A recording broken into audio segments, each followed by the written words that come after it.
En ti, oh Señor, he confiado, no me da confusión, dame liberación, inclina tu oído, sea librado, sé rogado cubrirme, lanza para salvar. Mi roca tú eres mi castillo, por tu nombre me harás, guiarme caminarás, de la red que me han escondido, me habrás tú sacado. Tú eres mi refugio, mi espíritu te encomiendo, me has dado libertad,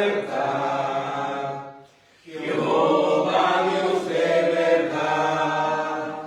Yo aborrezco al humano que en vanidad espera, mi alma al Señor aguarda. Me gozaré en fiel clemencia, tendré alegría, Dios, pues viste mi aflicción.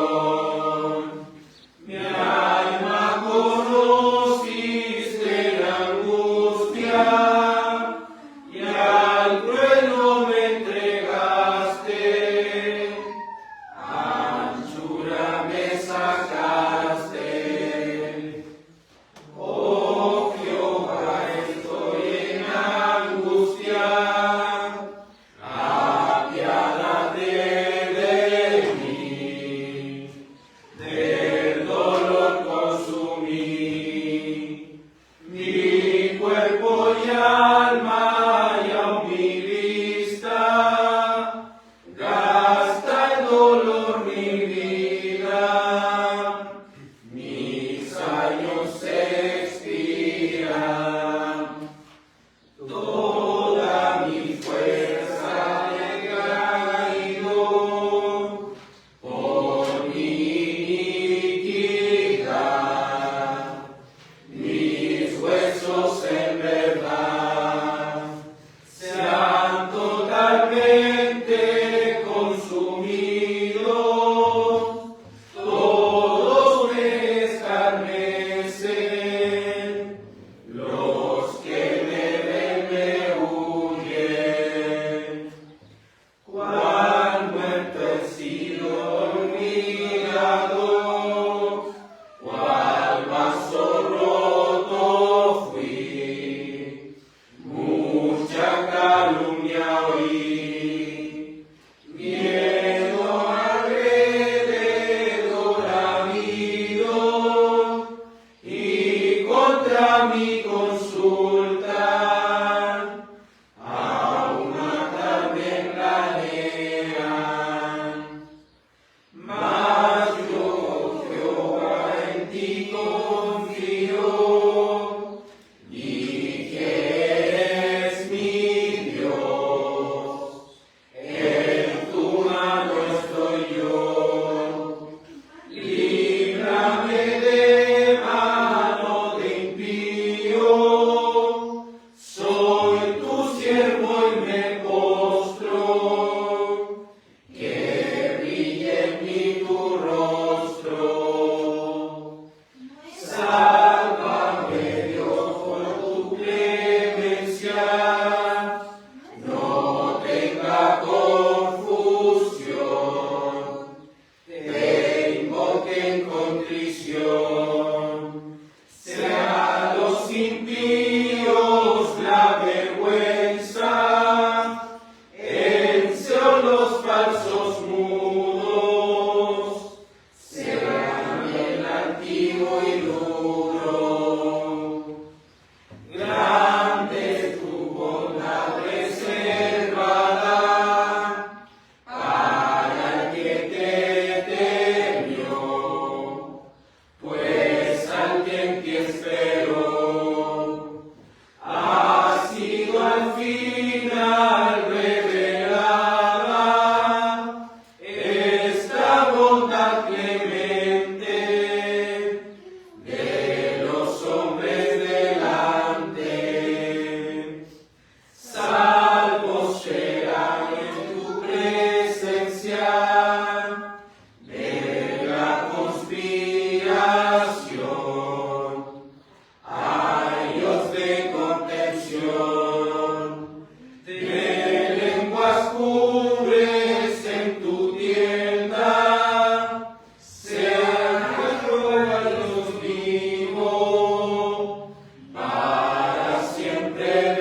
débiles y tristes de nuestra vida. Bueno, amados en el Señor, le invito a que pueda abrir encontrado al último capítulo de Zacarías. Zacarías, capítulo 14. A medida que lo vaya encontrando, lo vamos a leer todos juntos para la gloria del Señor. A medida que lo vaya encontrando, se ponga de pie, por favor, para que leamos todos juntos. Zacarías, capítulo 14, del 1 al 6. Perdón, del 1 al 5. Zacarías capítulo 14, del 1 al 5, vamos a leer todos juntos, respetando los puntos, las comas, leyendo con solemnidad, con respeto, también con nuestro entendimiento a la Sagrada Escritura. Zacarías 14. Viene el día del Señor, en el cual serán repartidos tus despojos en medio de ti. Porque yo reuniré a todas las naciones en batalla contra Jerusalén, y será tomada la ciudad, y serán saqueadas las casas y violadas las mujeres. La mitad de la ciudad será desterrada, pero el resto del pueblo no será cortado de la ciudad. Entonces saldrá el Señor y peleará contra aquellas naciones, como cuando Él peleó el día de la batalla. Sus pies se posarán aquel día en el monte de los olivos, que está frente a Jerusalén, al oriente, y el monte de los olivos se hendirá por el medio del oriente a occidente, formando un enorme valle, y una mitad del monte se apartará hacia el norte y la otra mitad hacia el sur.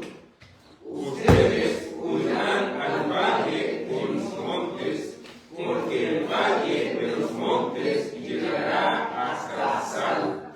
Huirán tal como huyeron a causa del terremoto en los días de Usías, rey de Judá. Entonces vendrá el Señor mi Dios y todos los santos con Él. Amén. Oremos al Señor. Santo y soberano Dios, agradecemos que podamos estar junto a nuestros hermanos, Señor, compartiendo este culto de adoración juntos, para tu gloria y para tu honra. Ayúdanos, Padre Santo, a que podamos tener sabiduría y entendimiento para comprender con claridad tu sagrada palabra. Que cada uno de nosotros, Señor, con solemnidad, con respeto, Señor, y temor y temblor, podamos escuchar esta palabra. Y si hay alguno entre nosotros que aún no ha nacido de nuevo, le ruego, Señor, que tu Santo Espíritu lo pueda hacer una nueva criatura para que pueda entender, para que pueda creer y para que pueda acercarse a ti, Señor, con total reverencia y amor. Te ruego, Señor, que seas glorificado por medio de esta santa palabra, la cual será anunciada este día del Señor. En el nombre de tu amado Hijo Jesús. Amén y amén. Favor de tomar asiento, amados hermanos. Hemos llegado ya al último capítulo de Zacarías. A esta última parte ya del penúltimo profeta menor que estamos estudiando. Ya nos está quedando un último profeta más, y este capítulo 14. Como decía nuestro hermano Jürgen, que pudo estar unos domingos atrás, el capítulo 14 es un capítulo muy complejo. Creo que si el libro de Zacarías en sí es complejo, el capítulo 14 tiene una complejidad mayor. Pero damos gracias al Señor que podemos estarlo analizando el día de hoy. Hemos ya llegado a este último capítulo de Zacarías. A la última parte de este mensaje, que es un solo mensaje, ¿cierto?, que viene desde el capítulo 12 y concluye en este capítulo 14. Hemos podido ver cómo Dios le había prometido en primera instancia a este pueblo, en este último mensaje, de que el Mesías traería la victoria a su pueblo. En segundo lugar, habría una gran lamentación, porque ellos traspasarían al Mesías.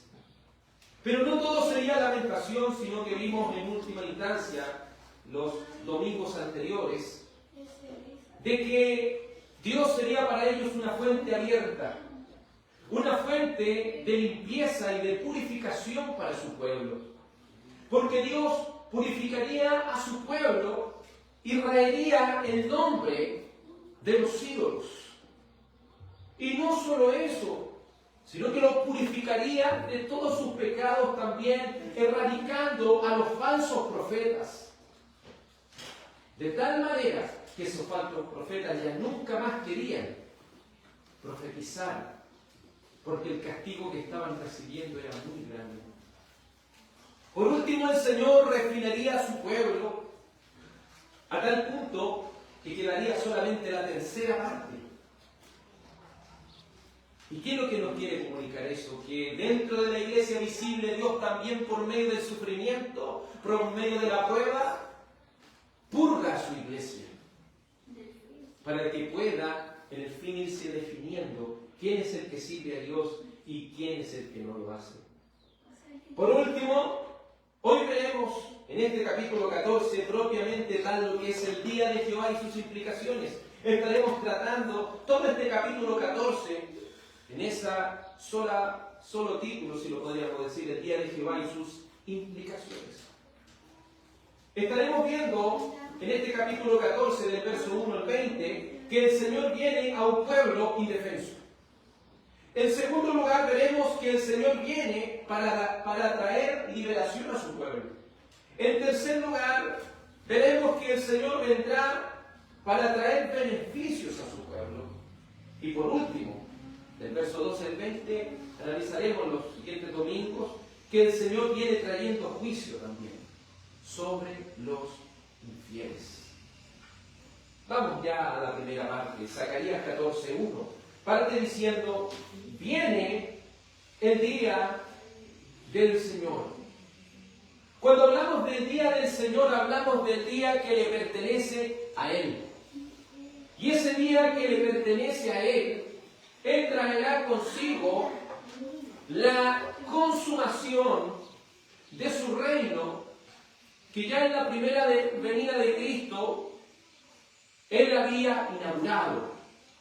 Entonces Dios lo que va a traer por ese día del Señor, va a traer ese juicio sobre las naciones, juicio sobre los impíos, pero a su vez también va a traer gran victoria y salvación a su pueblo.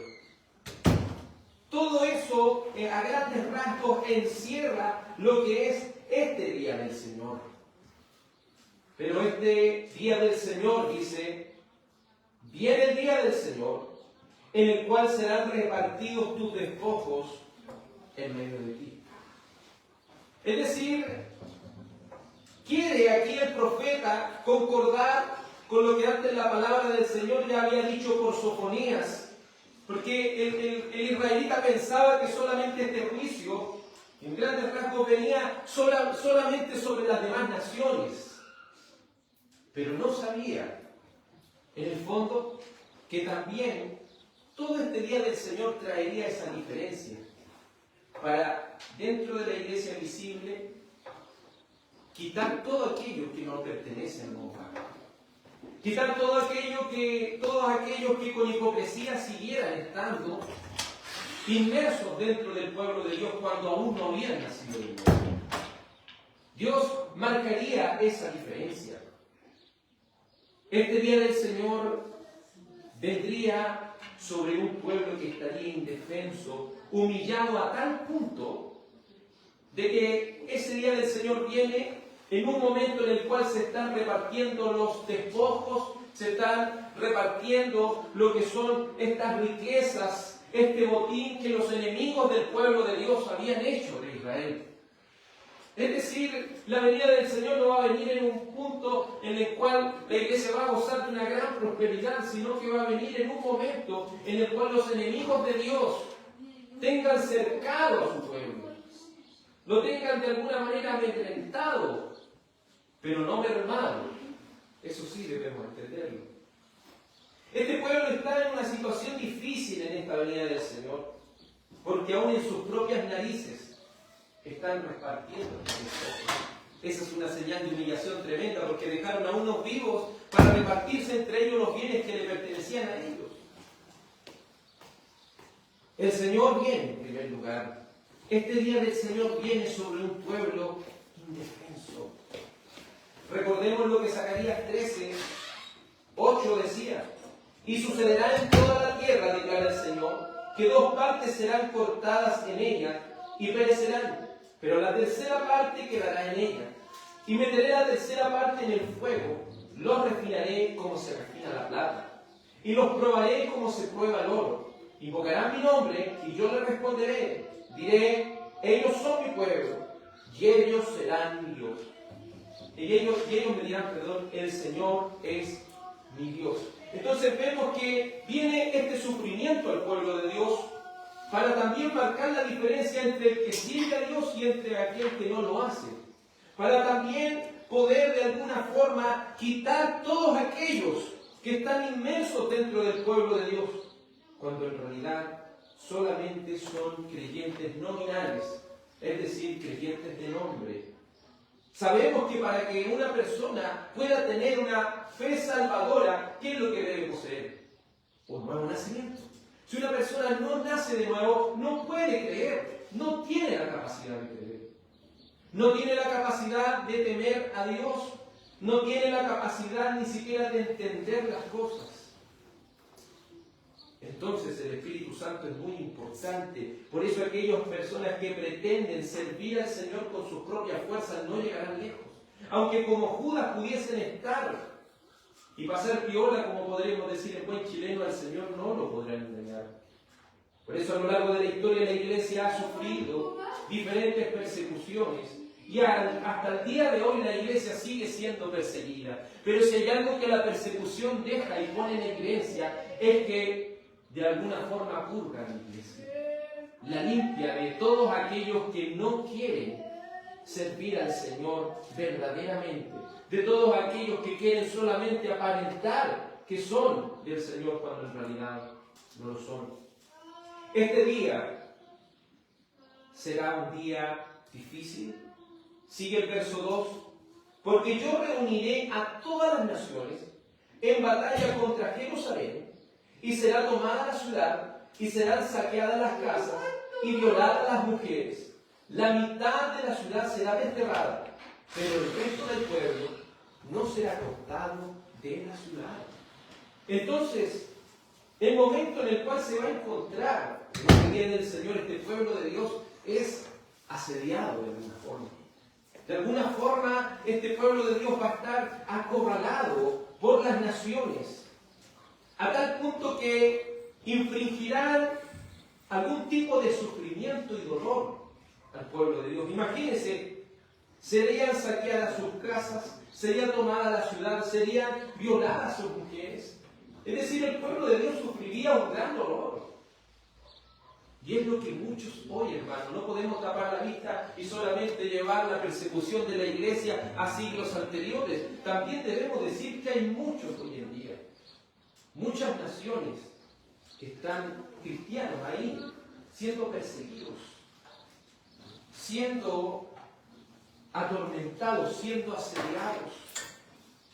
Pero también este mensaje, ¿por qué este capítulo 14 empieza de esta forma? Porque pone en contexto para qué nosotros necesitamos saber de escatología, para qué nosotros necesitamos saber de los últimos días. Los últimos días no son útiles para alimentar nuestra curiosidad. Los últimos días no están escritos aquí en la Biblia para que andemos debatiendo en ciertos aspectos. Los últimos días no son para, en algún momento, ¿cierto? Algunos ponen fecha y después equivocarse. Los últimos días, ¿sabe para qué están? Para darle al pueblo esperanza, aún en medio de la persecución. Para darle al pueblo gozo, aún en medio de tan grande adversidad. Porque si bien la iglesia de alguna forma es asediada, es perseguida, incluso muchos de ellos son asesinados, muchos de ellos son torturados, eso no quiere decir que la iglesia esté siendo vencida. Ese es parte del sufrimiento que el Señor ha dejado. Y podríamos decir que incluso el sufrimiento es un medio de gracia.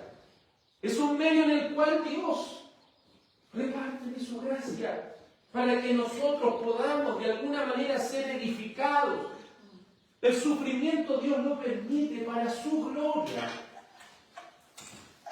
Es triste pensar que muchas personas ven el sufrimiento como algo del diablo, como algo que va así, como en contra de las cosas de Dios. Pero no saben que el sufrimiento es permitido por el mismo Dios, para su gloria, para nuestra edificación. El pueblo de Dios padecerá aflicción en el día del Señor. El pueblo de Dios padecerá aflicción. Aquí es descrita de una manera muy similar a lo que ellos experimentaron en Babilonia. Uno podría decir, ¿cómo este va a ser un mensaje de esperanza a un pueblo que recién viene regresando? Y no todo el pueblo, sino una pequeña fracción de ella recién viene regresando. ¿Cómo este mensaje va a ser un mensaje de esperanza para ellos? Pero esto es lo que el mismo Señor Jesucristo a nosotros nos enseñó. En el mundo tendréis aflicción. En el mundo vamos a tener aflicción. Mientras el reino de Dios no sea consumado, debemos estar dispuestos a experimentar la aflicción, porque la aflicción y el sufrimiento es parte de la vida cristiana. Entonces este mensaje no viene solamente a endulzarlo, decir no se preocupen porque de aquí para adelante ahora ustedes van a pasarla bien, de aquí no van a padecer nada, no van a sufrir nada, no. Este mensaje, esta buena noticia, parte diciendo, aún el sufrimiento es una buena noticia.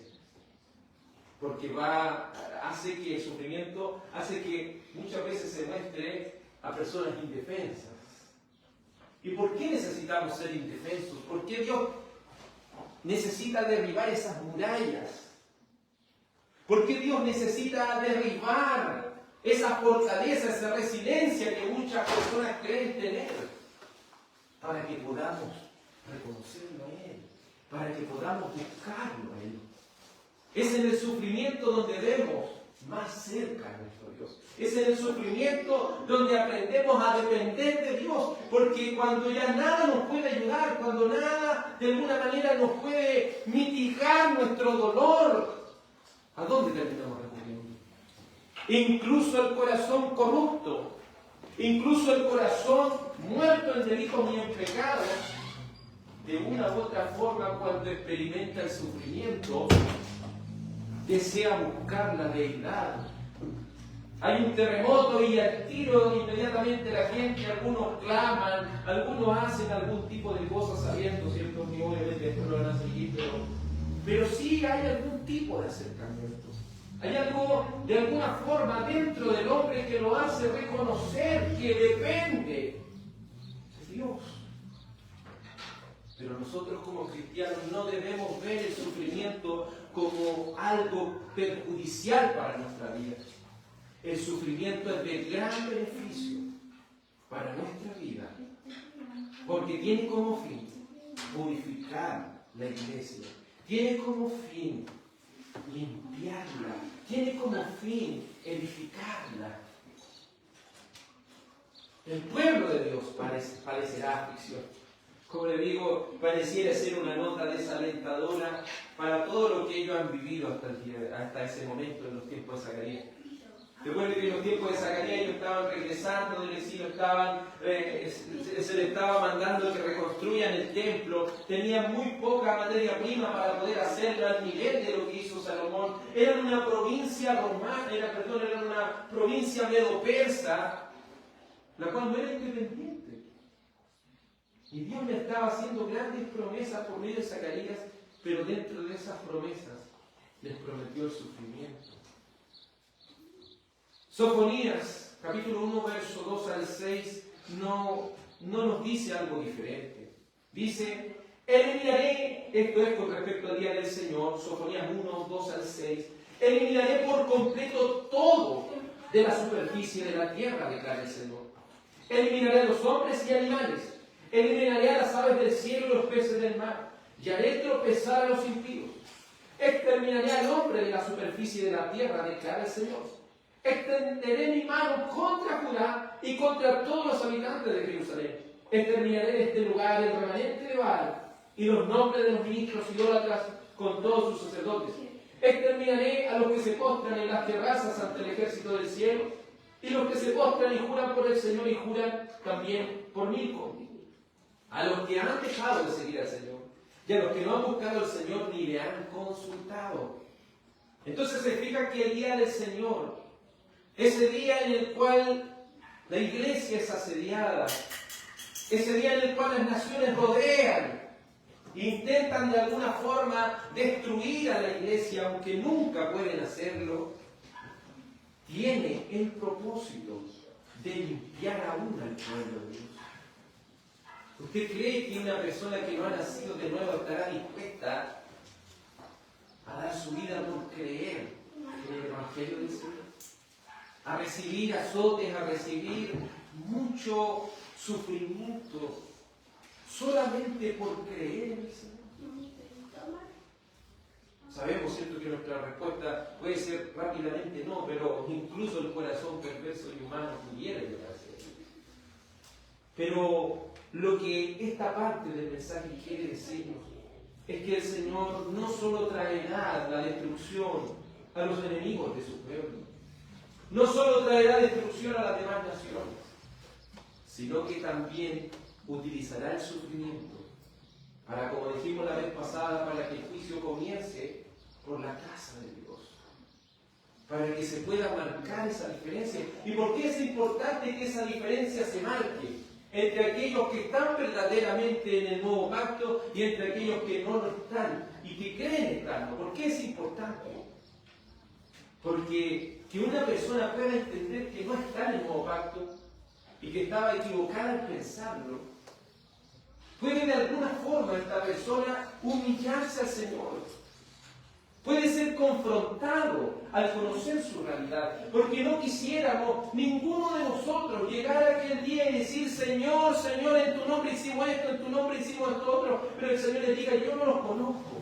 Es preferible darnos cuentas aquí, que no hemos nacido de nuevo y que necesitamos de un nuevo nacimiento. Necesitamos ahora humillarnos delante del Señor y no morir engañados de que estábamos en el Señor.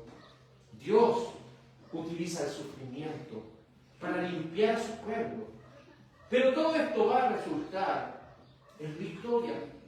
Sé que muchos esperan que el día del Señor, sé que muchos de nosotros esperan el día del Señor, esperan esa venida del Señor, así como la iglesia del Antiguo Testamento.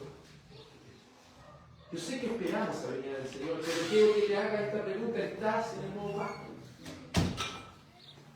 ¿Has nacido de nuevo? ¿Has sido purificado por la sangre del Cordero? Recuerda que si pretendes servir a Dios con tus propias fuerzas, Dios descubrirá tu hipocresía en el fuego de la prueba, y allí tendrás que experimentar el juicio y la ira de Dios. La prueba es lo mejor, así como la parábola del sembrador nos dice, ¿cierto?, que aquella semilla que no cae en buena tierra tendrá diferentes fines, pero nunca el fin será en que ellos se vuelvan al Señor, porque se necesita un corazón renovado. Muchos por el fuego de la prueba desertan, pero esa deserción debiese provocar un autoanálisis y una humillación. Por eso siempre se ha dicho que las doctrinas de la gracia lo que hacen es humillar al hombre, pero lo humillan con el fin de que venga ¿quién? Cristo, que se humilla al Señor. Pero al ser humano le cuesta creer que esto no es con sus propias fuerzas. Por eso, amados, debemos examinarnos a nosotros mismos si estamos en fe. Si es necesario que el Señor envíe sufrimiento, que envíe pruebas, que envíe todas estas cosas, para que nuestra fe sea probada y para que el Señor pueda purificarnos y edificarnos a cada uno de nosotros. Pero si hay alguno que aún no ha nacido de nuevo, le ruego que suplique a Dios, que suplique a su gracia, a su perdón, que ruegue por un nuevo corazón. Sabemos lo que el libro de Proverbios dice, que todo lo que esté a nuestra mano por hacer, debemos hacerlo según nuestras fuerzas. Sabemos que un corazón que no ha nacido de nuevo no tiene capacidad alguna, pero sí tiene responsabilidades. Si pudiera clamar, si pudiera humillarse, si pudiera leer la Escritura, si pudiese asistir, debiese ser lo que está a su mano para suplicar y humillarse bajo la mano poderosa del Señor. Sigue hablándonos Zacarías 14, ahora en el verso 3. Entonces, dice el verso 3, entonces saldrá el Señor y peleará contra aquellas naciones. Entonces es necesario que la iglesia reconozca su debilidad. Es necesario que la iglesia reconozca su dependencia. Es necesario que la iglesia reconozca que sin el poder de Dios no puede, que sin Dios no es nada. Necesita estar cercana de esta forma para que en su dolor, en su aflicción, desde lo más profundo de su alma, anhele el rescate de su Dios. Porque cuando esta iglesia pase por este gran sufrimiento, este sufrimiento ¿a dónde lo llevará? Sino a la victoria que solamente Dios le puede dar. Por eso la escatología tiene ese fin, hermano, que nosotros en nuestro sufrimiento comprendamos que no somos nada y que dependemos totalmente de Dios. Y que Él también traerá la victoria sobre los enemigos de su pueblo, sobre el pecado, sobre el mundo. Entonces saldrá el Señor y peleará contra aquellas naciones. El Señor viene a un pueblo que reconoce su pobreza espiritual. ¿Has reconocido tu pobreza espiritual? ¿Has reconocido tu urgente necesidad que tienes del santo evangelio de Dios y de su Santo Espíritu? Porque si lo has reconocido en tu sufrimiento, saldrá el Señor y peleará. Entonces saldrá el Señor y peleará contra aquellas naciones, como cuando Él peleó en el día de la batalla. Entonces trae a la memoria que el pueblo de Dios, siempre que se halló en sufrimiento, siempre Dios le dio la victoria. Por eso las puertas del infierno no prevalecen contra la iglesia, porque el poder no está en la iglesia, no está en ellos, sino que está en Dios, en el Dios de la iglesia, en el Señor de la iglesia. Porque Él es el que les da la victoria. Sabemos que el libro de Apocalipsis, en este mensaje de las 7 iglesias, le dice al que venciere. Siempre le dice al que venciere. Pero sabemos que ¿quiénes son los vencedores? Sino que somos más que vencedores por medio de aquel que nos amó. Nuestra victoria está asegurada en Cristo. Hay una gran esperanza en Él. Por eso, así como la iglesia del antiguo pacto era consolada con estas palabras, la iglesia del nuevo pacto también lo es, ahora con mucho más claridad en las promesas de Dios. Y esta esperanza les mantendría confiando hasta que el Hijo de Dios consume su reino sobre esta tierra. Entonces ese es el fin que tiene, es decir, a la iglesia, mientras el reino esté inaugurado y no consumado, aún está sufrimiento. Y el sufrimiento es parte de la bendición que Dios tiene para su iglesia. Es parte y es un medio de gracia que la iglesia necesita para que sea purificada y purgada. No solo debemos estar poniendo nuestra mirada en lo que vendrá para los enemigos de las demás naciones, sino para aquellos hipócritas y para aquellos que no se desean humillar bajo la mano poderosa del Señor. Entonces saldrá el Señor y peleará contra aquellas naciones. El deseo es que nosotros podamos traer a la memoria el día de la batalla, el día que el Señor peleó por su pueblo. Podemos traer a la memoria, y eso es lo maravilloso también de los salmos, cuando los cantamos, nos traen a la memoria cuando el Señor trajo la victoria en Egipto. Trajo la victoria sobre los cananeos, trajo la victoria sobre los enemigos del pueblo de Dios. Y podríamos cantarlo nosotros como un cántico nuevo, ¿cierto? No nuevo porque sea novedoso, sino nuevo porque son renovadas. Esa visión que tenemos de la victoria que el Señor trajo en Egipto, podemos nosotros cantarla como cántico nuevo en el sentido de la victoria que el Señor traerá sobre Satanás, traerá sobre todo lo que es esta gran Babilonia. Es nuevo porque es renovado, hermano. Y estas promesas son tan claras, son tan fieles como eran al principio.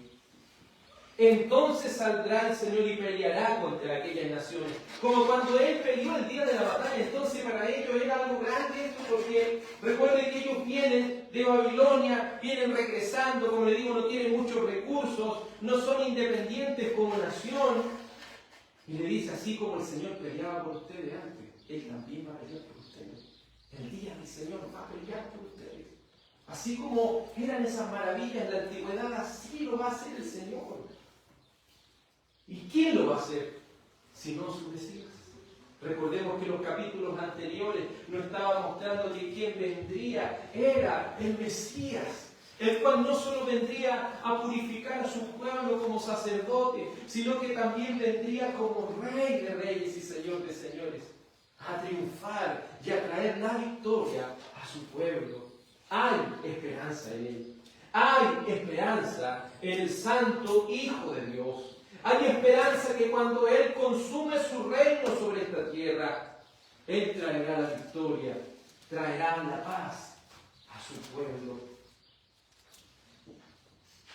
Vemos que el pueblo de Dios aún es consolado ahora en el nuevo pacto. Apocalipsis 2, 8 al 11.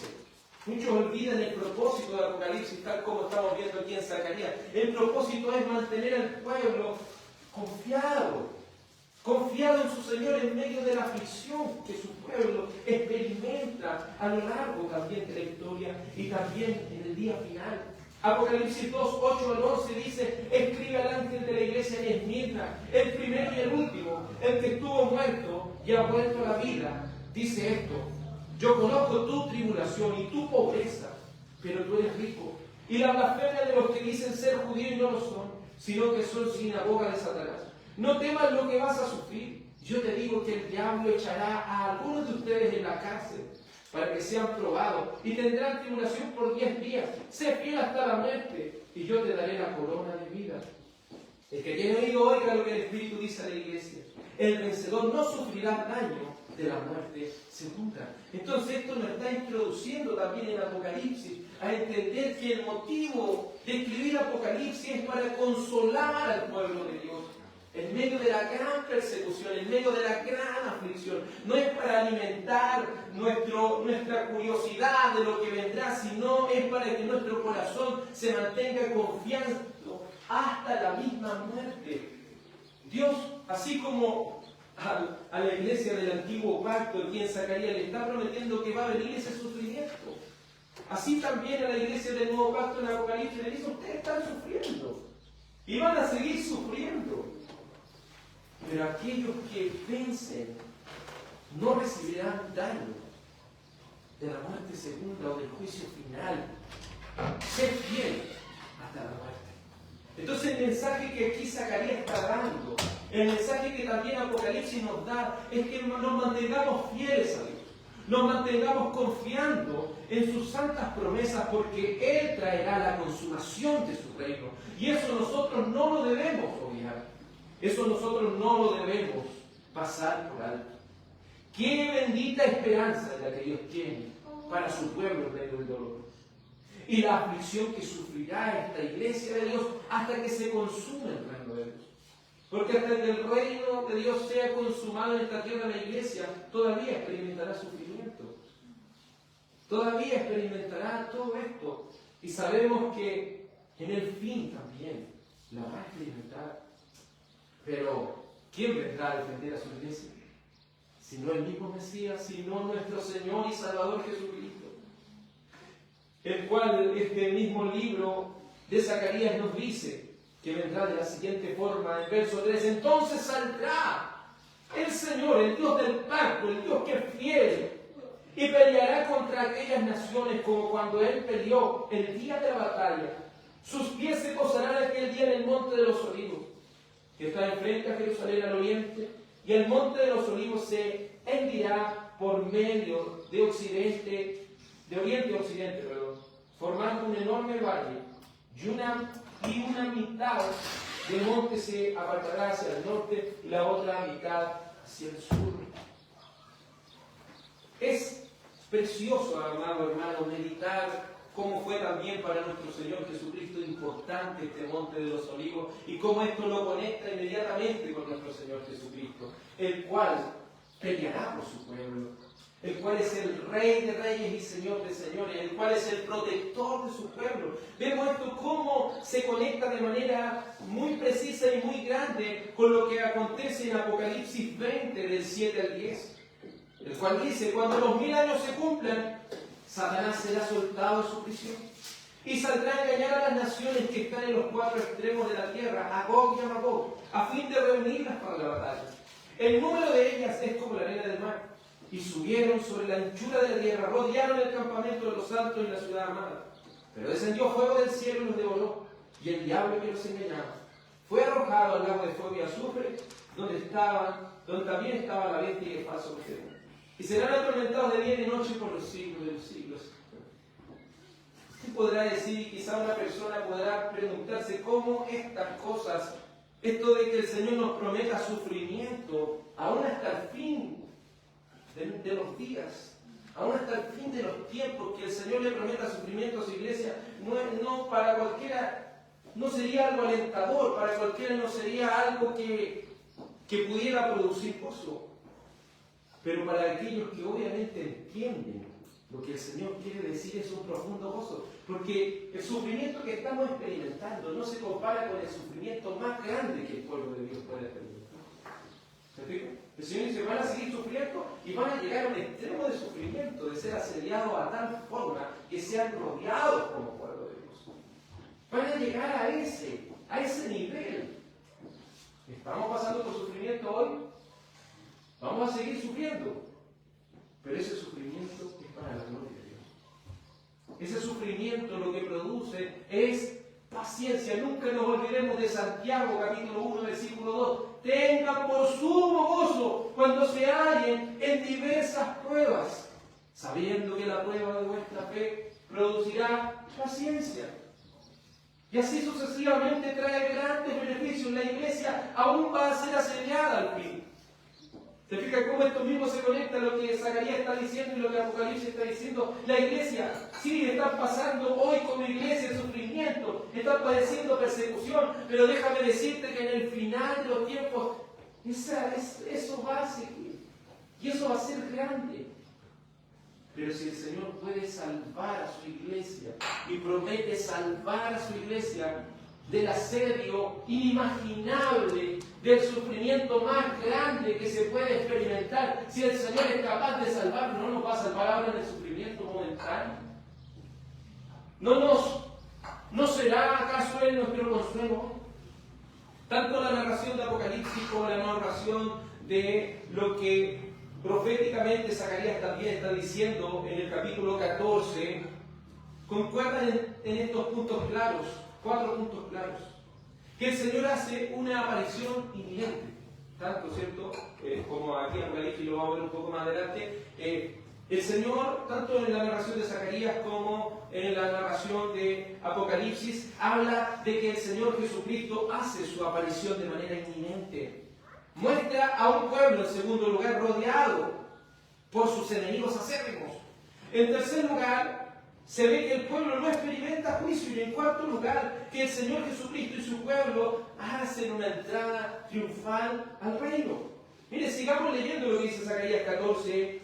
Zacarías 14, ahora verso 4. Dice: sus pies, es decir, los pies del Mesías, se posarán en aquel día en el monte de los olivos, que está al frente a Jerusalén, al oriente. Y el monte de los olivos se hendirá por el medio del oriente a occidente, formando un enorme valle, y una mitad del monte se apartará hacia el norte y la otra mitad hacia el sur. ¿Para qué? Ustedes huirán al valle de mis montes, porque el valle de los montes llegará hasta Asal. Huirán tal como huyeron a causa del terremoto de los días de Usías, rey de Judá. Entonces vendrá el Señor mi Dios y todos los santos con él. Mientras muchos esto de escatología, no, los montes, iba a pasar esto, lo que quiere simbólicamente aquí decir es que el Señor le va a dar a su pueblo la protección del juicio final que viene. Significa que habla estos montes ¿para qué? Para que así como ellos corrieron en ese terremoto, tan recordado en la Escritura, así como ellos corrieron, este pueblo se oculte para que el juicio final venga sobre el mundo entero. Entonces, aquí está diciendo este pueblo, ese monte que ellos podían mirar cuando iban a Jerusalén, ese monte que pareciera ser así como el cerro Quillaiquén, inconmovible, que nadie lo podría partir por la mitad para traer la protección a su pueblo, así el Señor podría partir ese cerro en dos para que su pueblo pueda pasar, para que este pueblo no experimente lo que es el juicio final que Dios traerá sobre Satanás y sus ángeles, sobre lo que es este gobierno, ¿cierto?, impío, sobre esta religión impía, sobre este mundo impío. Es muy importante entender que aunque todos los enemigos, y si usted puede ver aquí en Apocalipsis, para Israel las naciones eran sus enemigos. Ahora ya Apocalipsis profundiza más, está Satanás, está el falso profeta, está el mundo entero, están todos los enemigos del pueblo de Dios ahí. ¿Eso quiere decir? ¿Qué quiere decir el Señor? Hace un movimiento y es capaz de salvar a su pueblo, aunque todos los enemigos estén reunidos y presentes. ¿No es acaso eso consolador? ¿No es acaso el conocer las últimas cosas alentador para nuestra alma? Nos alienta a que debemos seguir sufriendo, pero aún del más grande sufrimiento, aún de la más grande miedo o terror que pudiese haber a nuestro alrededor, el Señor va a salvar a su pueblo. Y así lo ha prometido el Dios del pacto. Entonces vemos ahora en este verso cómo este pueblo huye y este pueblo es protegido. Y luego que este pueblo es protegido y el Señor vence a sus enemigos, ¿qué pasa? El Señor ahora entra triunfante con su pueblo. Luego de que sus enemigos sean exterminados, luego de que el juicio de Dios en esta segunda venida venga, el Señor entra triunfante con su pueblo. De que no es como que el Señor se lleva a su iglesia antes y después pasen todas esas cosas y venga el Señor de nuevo. El Señor solamente habla de dos venidas, la primera y la segunda venida. Todo esto tiene lugar en la segunda venida. Todo esto que estamos hablando ahora tiene ese lugar solo en la segunda venida. El Señor protegiendo su pueblo, aún en medio de esa gran tribulación. Qué precioso es entender esto, amados hermanos. Vemos también, como dijimos en Apocalipsis 27, que cuando la iglesia de Dios estaba siendo rodeada por Satanás y por las naciones reunidas para la batalla, dice, desciende fuego del cielo y los devora. ¿Pero quién envió ese fuego del cielo? Apocalipsis 19 lo muestra. Nunca debemos leer Apocalipsis, hermano, como si fuera algo así cíclico o cronológico. Aquí se mete en una historia, después, ¿cierto? Hay cosas que quedaron ahí, las dice en otro capítulo de manera más amplia, así nosotros podemos entender lo que está pasando. Por ejemplo, Apocalipsis 19 nos pone un énfasis más profundo de lo que está pasando cuando ese fuego cae para consumir a los enemigos del pueblo de Dios. Apocalipsis 19, 11 al 16 dice: vi el cielo abierto y apareció un caballo blanco. El que lo montaba se llamaba Fiel y Verdadero. Con justicia juzga y hace guerra. Sus ojos son una llama de fuego, y sobre su cabeza hay muchas diademas. Tiene un nombre escrito que nadie conoce sino él. Está vestido de un manto empapado de sangre, y su nombre es el Verbo de Dios. ¿De quién estamos hablando? Del Señor Jesucristo, del Mesías. Los ejércitos que están en los cielos, vestidos de lino fino, blanco y limpio, le seguían en caballos blancos. De su boca sale una espada afilada para herir con ella las naciones, y las regirá con vara de hierro. Salmo 2, ¿cierto? Él mismo pisa el lagar del vino del furor y de la ira del Dios Todopoderoso. En su mano y en su muslo tiene un nombre escrito: Rey de Reyes y Señor de Señores. Entonces, ¿quién es el que envía ese fuego consumía? Cristo. ¿Te fijas cómo Apocalipsis no es que pase el 19 y después pasó el 20? Sino que el 20, ¿cierto?, lo dice a más grande rasgo, el 19 lo amplía. Y lo amplía de tal manera que está mostrando que todo esto va aconteciendo, hermano, en un momento. Esta venida inminente del Señor. Y eso obviamente lo podemos conectar de manera, de contemplar de una manera muy natural, entendiendo esto, lo que es 1 Tesalonicenses 4, 15, 18. 1 Tesalonicenses 4, 15, 18. Dice: por lo cual le decimos esto por palabra del Señor, que nosotros los que estemos vivos y que permanezcamos hasta la venida del Señor, no precederemos a los que durmieron. Pues el Señor mismo descenderá del cielo con voz de mando, con voz de arcángel, con trompeta de Dios, y los muertos en Cristo se levantarán primero.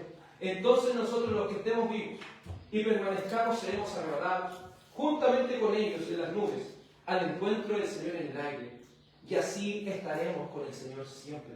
Por tanto, confórtense unos a otros con estas palabras. Entonces aquí ahora podemos ver y entender por qué aquí dice Zacarías que el pueblo va a huir para protegerse, porque el Señor es su protección. Y cómo este pueblo después tiene una entrada triunfal con su Señor. Así como la entrada triunfal que 1 Tesalonicenses 4, 15, 18 está hablando. Porque esta es una entrada triunfal, es una entrada de victoria. Una entrada donde el Señor viene a consumar su reino. Vemos cómo, amados hermanos, todo lo que Zacarías está diciendo se conecta con Apocalipsis. ¿Y para qué? Se conecta con Tesalonicenses, ¿para qué? Para que seamos confortados en nuestro sufrimiento. Por eso nunca vea la escatología como algo para alimentar su curiosidad, sino que debe confortarlo en su sufrimiento, de que el Señor traerá la victoria, traerá la protección en su pueblo, y si es necesario derribar ese monte de los olivos y partirlo en dos para que su pueblo pase y sea protegido de esta ira, de este juicio que vendrá. Porque sabemos que la iglesia de Dios no experimenta la ira, porque la ira, ¿quién la recibió? Cristo recibió la ira por nosotros. Esa ira que ha de venir sobre el mundo entero, ese lagar que está lleno de esa ira de Dios. Por eso vemos, amados hermanos en el Señor, que el pueblo nuevamente lo vemos rodeado por sus enemigos, pero vemos cómo el Señor Jesucristo hace esa aparición inminente. Vemos cómo el pueblo del pacto no experimenta ese juicio, porque ese juicio para consumir a aquellos enemigos del pueblo de Dios, el Señor Jesucristo mismo lo experimentó para que ellos no lo experimenten. Y vemos cómo el Señor Jesucristo y su pueblo harán entrada triunfal ya a un reino consumado, donde ya no hay más llanto, donde ya no hay más dolor, donde ya no hay más sufrimiento, donde la palabra del Señor en este mismo libro de Apocalipsis, pero en el capítulo 21 dice, donde ya todas las cosas pasaron, porque Él hace todas las cosas nuevas. Entonces, el Señor nos consuela con estas palabras porque nos hace meditar en que el sufrimiento en un día se acabará para siempre. Pero mientras la iglesia sea militante, mientras la iglesia esté en esta tierra, tendrá que experimentar el sufrimiento. Pero siempre vea el sufrimiento como un propósito de Dios, como una forma en la cual Dios edifica su iglesia, bendice a su iglesia. Providencias oscuras, ¿cierto? Muchas veces hablamos con los hermanos, pero son de gran unificación. Es decir, lo que es Apocalipsis, lo que es Zacarías 14, nos enseña que jamás debemos poner nuestra confianza en nosotros mismos. Jamás debemos creer que con nuestras propias fuerzas podemos seguir a Dios. Jamás debemos pensar que el sufrimiento o atribuir despropósito a nuestro sufrimiento, sino que estos textos fomentan la confianza y la esperanza. Puede que sea milenial, postmilenial o dispensacionalista, pero si hay algo que nosotros debemos confiar y creer, es que Apocalipsis no es un libro que nos trae puras malas noticias, es un libro que nos trae esperanza, es un libro que nos trae consolación. Y por eso yo creo que el dispensacionalismo, aquellos que creen en ese rapto antes de la gran tribulación, es un poco más difícil ver eso. Porque es demasiado pesimista, es a extremo pesimista. En cambio, por último, el amilenismo y el postmilenialismo le traen, hermano, ese entendimiento de que hay esperanza, de que Apocalipsis es una gran esperanza. No es un día de terror es terror y juicio para los impíos, pero para los justos es un momento de gran confianza y esperanza. Por eso estos textos fomentan la confianza y esperanza que debemos tener en el Señor. Que si Él ha permitido que su pueblo padezca sufrimiento y aflicción, es su propósito para purgar a su iglesia de los farsantes hipócritas, para mostrarles cuán dependientes debemos ser de Él, para mostrarnos que descansar en sus promesas trae alivio y seguridad. Descanse en las promesas de Dios, descanse, sea aliviado por las promesas de Dios, porque todo resultará en su gloria, aún su sufrimiento. Gócese en que aún su sufrimiento resultará en la gloria de Dios y su reino consumado. Que tu corazón sea animado y consolado con esta palabra. Somos más que vencedores por medio de aquel que nos amó. Quizás, hermanos, muchos están experimentando algún tipo de sufrimiento en su vida. Y quizás algunas personas aquí lo que dicen, no, lo que tú estás sufriendo no es tanto. Se fija que hay personas que son así. A ver, si no es para tanto.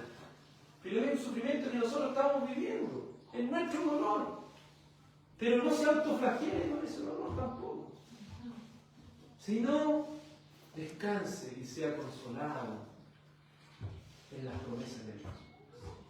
Que Él ha prometido algo muy grande. Aunque cuando todos los enemigos rodeen al pueblo de Dios, cuando todos los enemigos, todos estén preparados para destruirlo, el Señor vendrá. Y cuando ese pueblo, obviamente, como está indefenso, el Señor vendrá y traerá la victoria.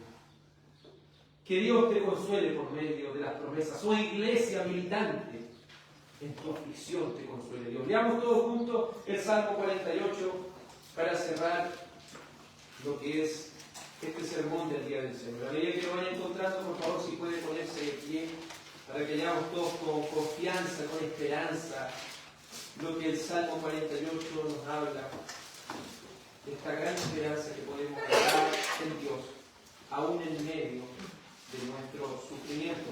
Salmo 48, el mismo salmo que después estaremos cantando. Salmo 48, verso 1 en adelante. Leamos todos juntos, vamos hermanos. Cántico, salmo de los hijos de Coré. Grande es el Señor y muy digno de ser alabado. En la ciudad de nuestro Dios, su santo monte, hermoso en su elevación, hermoso de toda la tierra, es el monte de Sión, en el extremo norte, la ciudad del gran rey.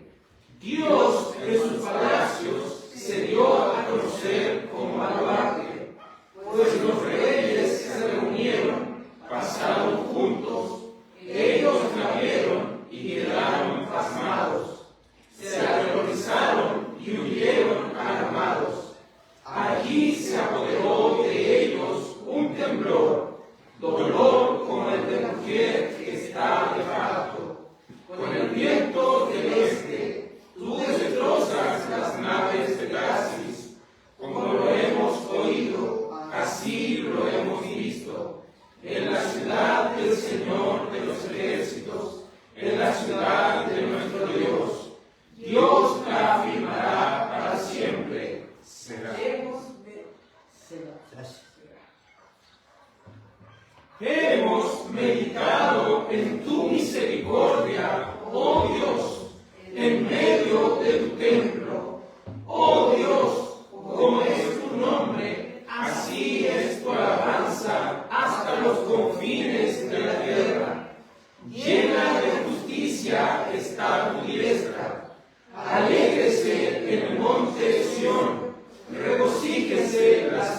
hijas de Judá, a causa de tus juicios, caminen por Sión y vayan alrededor de ella. Cuenten sus torres, consideren atentamente sus murallas, recorran sus palacios para que lo cuenten a la generación venidera. Porque este es Dios, nuestro Dios para siempre. Él nos guiará hasta la muerte. Amén. Porque aún las naves fuertes de Tarsis serán derrotadas por Dios. Porque aún los reyes sufrirán con temor y temblor, se van a aterrorizar. Pero la confianza de la iglesia no está en su sufrimiento. La confianza de la iglesia está en la victoria que Dios le dará, en el alivio y la confianza que Dios le va a dar. Vamos a orar al Señor para luego cantar este hermoso Salmo 48. Dios Padre, clamamos, Señor, delante de ti, reconociendo nuestros pecados y nuestras faltas, reconociendo que muchas veces atribuimos despropósito a nuestro sufrimiento, que muchas veces hemos pecado, Señor, leyendo Apocalipsis o leyendo estos libros con un tono de curiosidad, con un tono de especulación. Pero ayúdanos, Señor, a entender cuál es la relevancia de estos libros escatológicos, de estos libros que nos enseñan las últimas cosas, de estos libros, Señor, que tienen como propósito darle alivio a la iglesia perseguida, darle alivio a todos aquellos participantes de la iglesia para que puedan ser consolados con estas palabras de Dios. Porque aún el pueblo más indefenso, rodeado, Señor, de todos sus más acérrimos enemigos, no serán vencidos. Porque el Señor, su Dios, será su baluarte.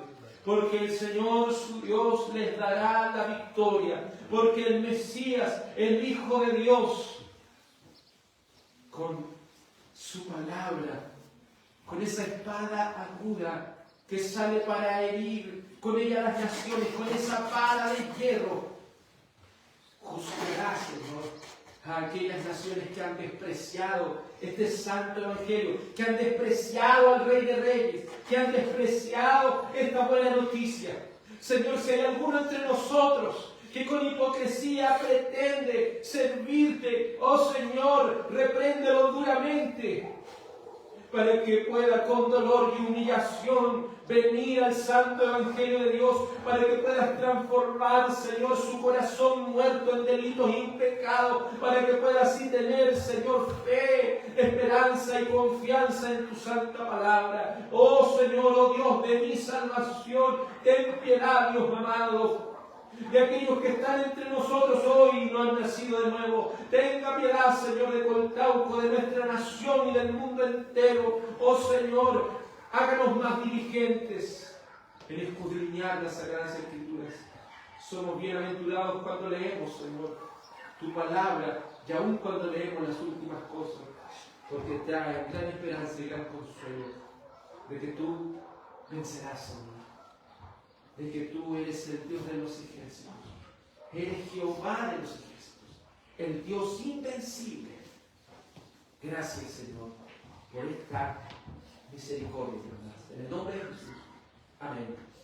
Por favor, hermano, acompáñenos al Salmo 48, cántelo ahora con entendimiento, con confianza, con esperanza. Salmo 48, grande es el eterno Señor. Vamos a cantar este Salmo 48. Grande es el eterno Señor, de alabanza es merecedor, en la ciudad del gran Dios nuestro, y en su imponente monte santo. Hermosa elevación es el monte de Sion.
apresuraron y fueron en fuga puestos, si todos huyeron prestos. Les tomó allí gran temblor, como de parto el dolor, con viento solano quebrantas, del todo las naves de Tarsis. Como lo oímos así, también lo hemos visto y en la ciudad del Dios nuestro, Jehová de las huestes, las firmará clemente por siempre y eternamente. Dios, no dejamos de pensar en tu eterna fidelidad cuando estamos adorando en medio de tu templo santo. Según tu nombre, oh Dios, así es tu gran logro, hasta el fin de la tierra. Muy llena está tu diestra de tu excelsa justicia, que nos colma y beneficia. Y mucho se alegrará Sión, monte la santidad, las hijas de Judá de gozo se exaltarán por tus juicios. Con reverente temor camina alrededor de Sión, la ciudad sagrada. Por vosotros sea rodeada y compacta todas sus torres, sus muchos lugares fuertes. Considera con atención la poderosa protección de su muro y de espacio. Contempla sus muchos palacios. De todo esto que ven, fielmente lo contaréis y lo habéis anunciado a los que aún no han nacido. Generación venidera, que lo ha de guardar sincera, porque este magnífico Dios, oh, si ese es nuestro gran Dios, eternamente para siempre, nos guiará más allá de muerte. Amén. Gócese en esta ciudad de Dios, gócese en esta ciudad de Sion que es protegida por el Rey de Reyes y Señor de Señores. Y aunque sea rodeada, esta ciudad es infranqueable, no porque su poder resida en ellos, sino porque el poder y la protección y el descanso y el alivio está en Dios, en su Mesías. Por favor, incline su rostro para recibir la bendición del Señor. Dios Padre, te ruego que bendigas y que guardes a tu pueblo. Te ruego, Señor, que hagas resplandecer tu rostro sobre nosotros, Señor. Y tengas de nosotros, Señor, misericordia. Te ruego, Señor, que alces tu rostro sobre nosotros. Y pongas, Señor, sobre tu iglesia paz. Te ruego, Señor, que tu bendición sea sobre tu pueblo. En el nombre del Padre, y del Hijo, y del Espíritu Santo. Amén. Que el Señor les bendiga, amados hermanos, y que tengan un muy buen día del Señor. El Señor